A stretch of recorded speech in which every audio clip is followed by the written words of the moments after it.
MDMA കഞ്ചാവൊക്കെ വിറ്റിട്ട് part ടൈമായി വരുമാനം കണ്ടെത്തി ജീവിക്കുന്ന ഒരു കൂട്ടം യുവാക്കളും നമ്മുടെ നാട്ടിലുണ്ട്. അവരിൽ നിന്നും വ്യത്യസ്തരായിട്ട് മറ്റു ചിലരുണ്ട്, മെറിനെ പോലെ ചിലർ. ഹലോ ഗൈസ്, കാർത്തികാണ്. പരിചയപ്പെടാം.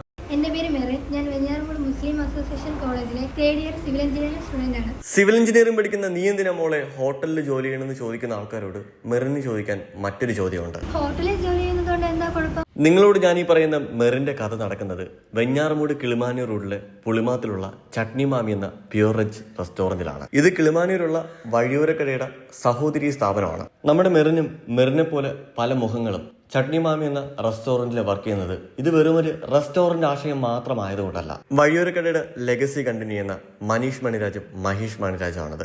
ഇവരുടെ ഒരു ചിന്ത ഇങ്ങനെയായിരുന്നു: അന്യസംസ്ഥാന തൊഴിലാളികളെ ഡിപ്പെൻഡ് ചെയ്യാതെ കേരളത്തിൻ്റെതായുള്ള ഒരു പ്യൂർ വെജ് റെസ്റ്റോറന്റ് ബ്രാൻഡ് എങ്ങനെ സക്സസ്ഫുൾ ആയിട്ട് ബിൽഡ് ചെയ്യാം. അതിനായി ഇവർ തിരഞ്ഞെടുത്തത് കേരളത്തിലെ ഏറ്റവും വലിയ റിസോഴ്സാണ്, അതെ, വർക്കിംഗ് മൈൻഡ് സെറ്റുള്ള വുമൻസിനെ. അതിന്റെ ഭാഗമായ മുഖങ്ങളിൽ ഒരാൾ മാത്രമാണ് മെറിൻ. ചട്നി മാമിയുടെ ലോഞ്ച് ഈവന്റിന് മുമ്പുള്ള ട്രയലിൽ ഒരു ദോശ കഴിക്കാനായിട്ട് വന്ന ആളാണ് ഞാൻ. മെറിനെ പരിചയപ്പെട്ടതും മെറിനെ നിങ്ങളിൽ പരിചയപ്പെടുത്തിയതും ചില ആൾക്കാരിലെങ്കിലും മാറിയൊരു ചിന്താഗതിക്ക് തുടക്കം കുറിക്കാനായിട്ടാണ്.